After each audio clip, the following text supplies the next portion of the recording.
Hello, and welcome back to the Pleasure Priority Podcast. And this week, we're diving into the permission that you never needed, but I'm going to give you anyway.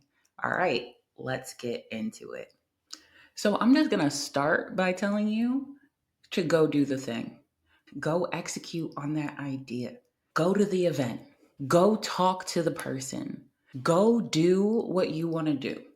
And then when you hear that voice in your head that's just like, you can't do that.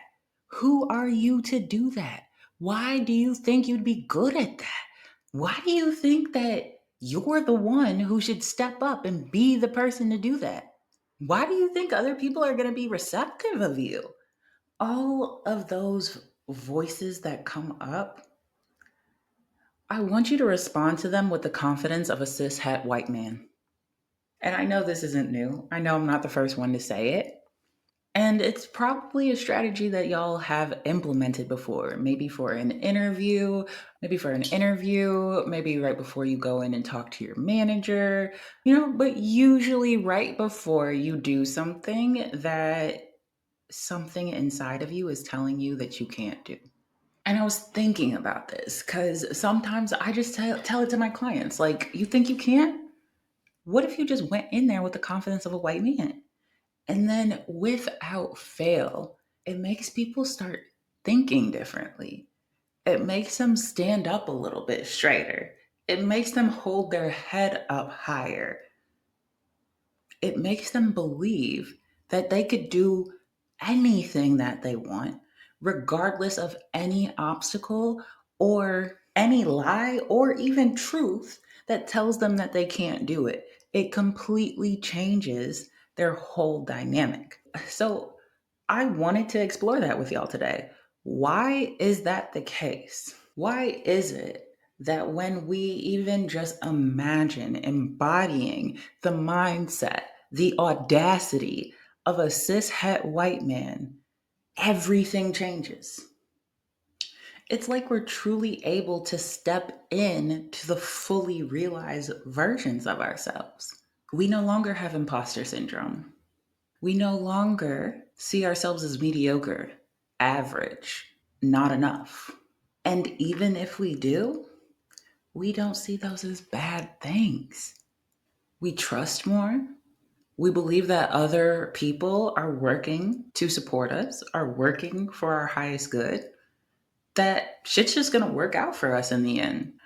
And that's because when we adopt the confidence of a white man, we drop all of the internalized oppression from white supremacy, from patriarchy, from ableism, from all of these things.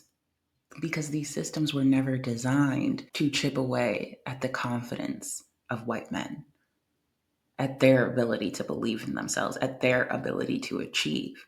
So when we adopt the confidence of a white man, we temporarily allow ourselves to live in a world where we're unaffected by the oppressive systems they've created to stay on top. And that right there is the real life hack.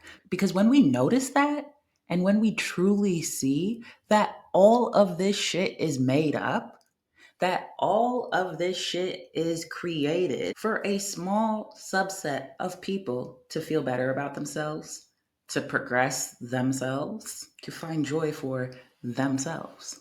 But when we look at it and we're able to take a step back and then truly decide what we want to believe and why and for what reasons, everything changes. Because listen, I know that y'all have been in situations where you've come across an incredibly unqualified white man. I mean, we're all in that situation right now if we really look at the administration, but I digress.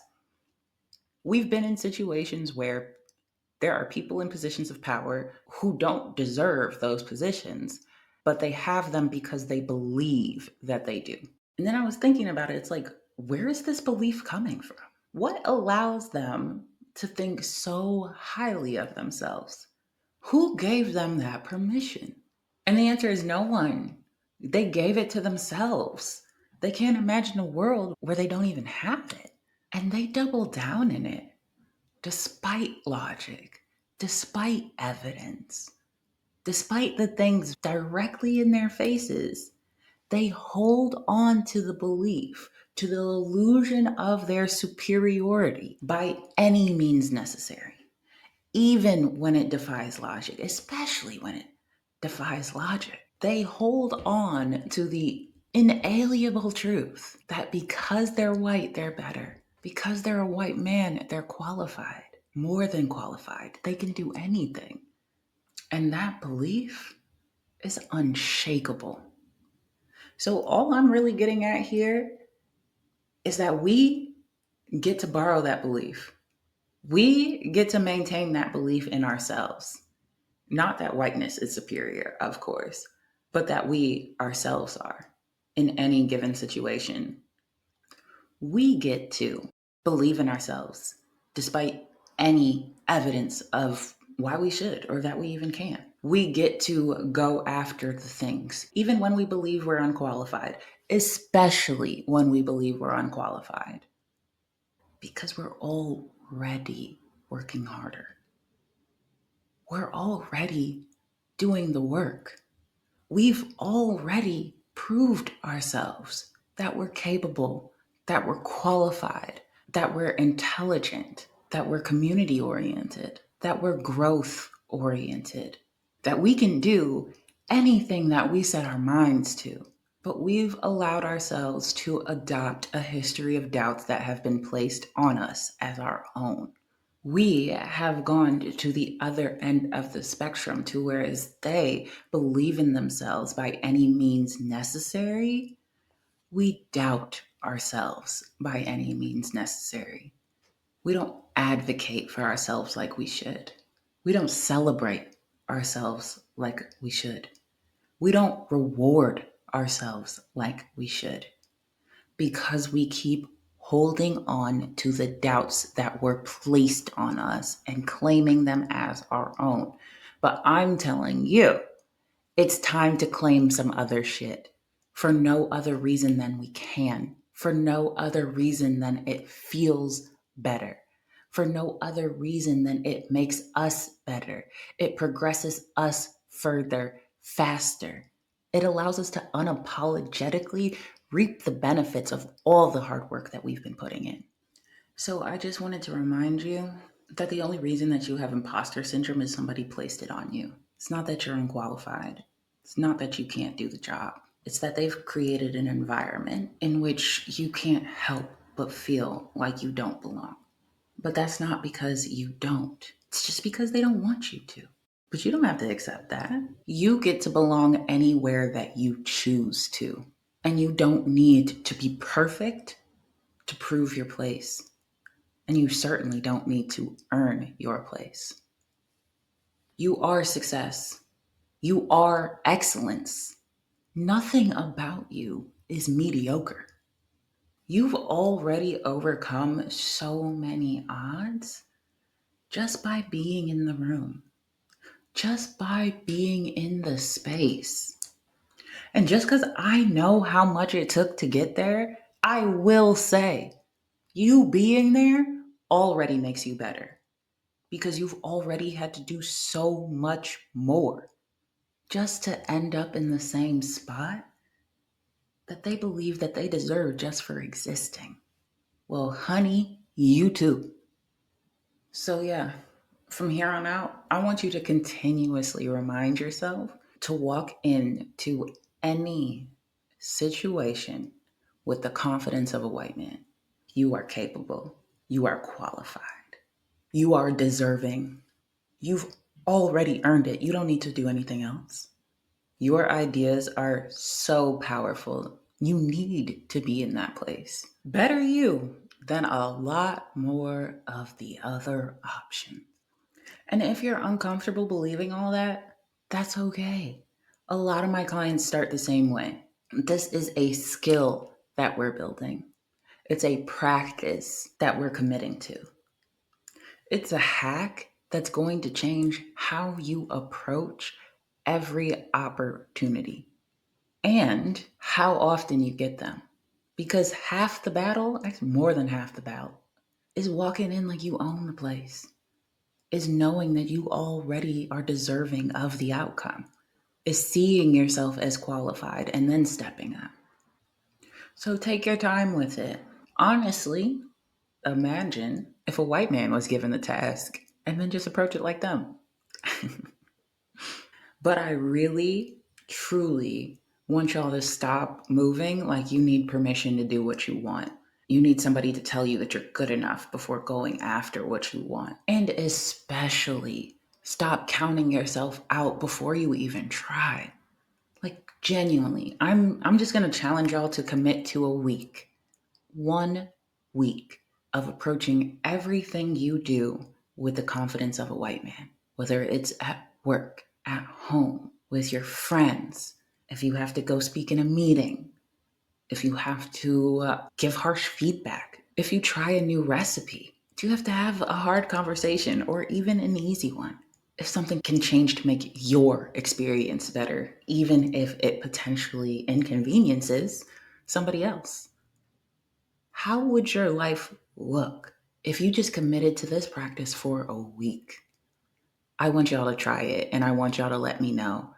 Genuinely, please, I want to hear how it goes and I want to hear all your stories of what you did as you approach life with the confidence of a white man. Ooh, it would make me so happy.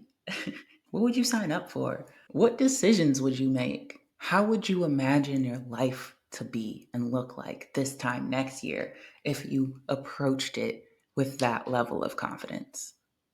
This is the beautiful part. This is why I love doing what I do, because when people get it and when they adopt it and when they implement it, they just create so much beautiful things. So many things that they didn't even think were possible for them. So many things that they were scared to let themselves dream of. And they now get to just live that way. Ugh, it's so beautiful. It's so beautiful. And I know some of y'all are like, but Amber, if we're all just out here moving with the audacity of white men and the confidence of white men, what is our world going to look like? Honestly, I think significantly better than how it looks now, because there's no pushback, because there's nobody else moving how they move. And just because we move with confidence, or just because we decide to adopt some confidence and adopt some audacity, does not mean we change our whole personalities. It does not change who we fundamentally are, what we believe, what's important to us, how we treat people. It doesn't change that. It just changes our confidence and our level of belief in ourselves and our ability to go after what we want audaciously. It gives us more opportunities to voice our ideas. It gives us more opportunities to implement them as well. It gives us the permission that we, of course, didn't need, but at the same time did, to do more for ourselves and our people and stop waiting for the ones that harmed us to save us. This practice is not going to turn you into a MAGA supporter, but it is going to help you thrive in the same world that they do. So, my friends, there really are no downsides. I mean, maybe if you count less stress, sleeping better at night, more life satisfaction, more fulfillment, more security. Like, yeah, unless you count those as downsides, there are no downsides.